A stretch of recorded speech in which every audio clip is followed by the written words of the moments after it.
What does Islam have to say about the responsibilities of individuals, and what is Islam's kind of marketing point outside of just, you'll incur God's blessings? From like a whole family, social Well, fabric kind of perspective, here's what I would say. Okay. Islam would offer you, for example, let's look at the rights that, why would anybody come into this marriage? Why would anybody come into this agreement, right?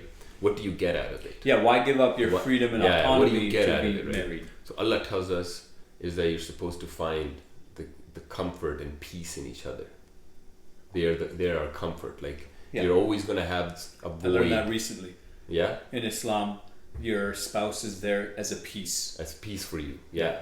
The peace has to emanate from them, right? Mm-hmm. This is so a lot of things are there.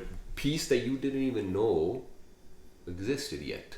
Because as an individual, how can you feel that peace unless you have that companion first, right? Mm-hmm. So there's that, and the comfort. So that's what you get from a man, perhaps, as a perspective, as well as for the woman. But for the woman, you also get the man in Islam. They are the providers.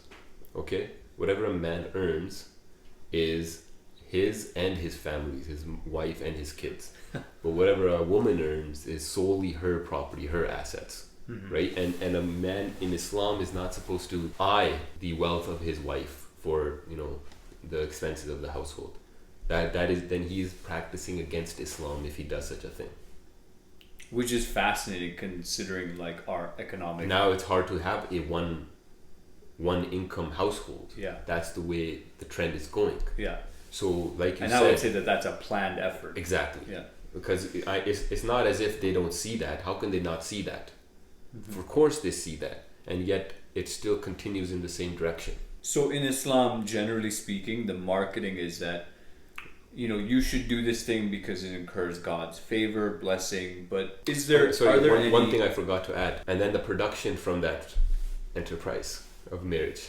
Yeah, children. The children. Yeah. Right. When you get children, it also fulfills this longing.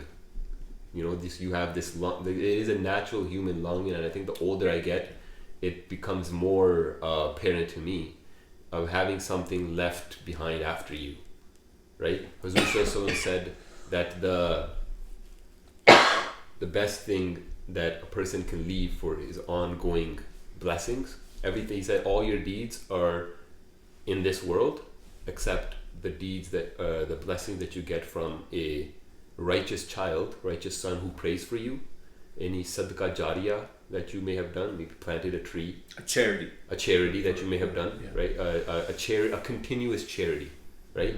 And I forgot what the first one was, but these were the things. I've heard of those too. Any sort of charity that exists beyond and knowledge, the useful knowledge that you have gained and left behind. So everything that we know about like the technology, it's something that's added on to the previous person who was able to gain that much more of that knowledge.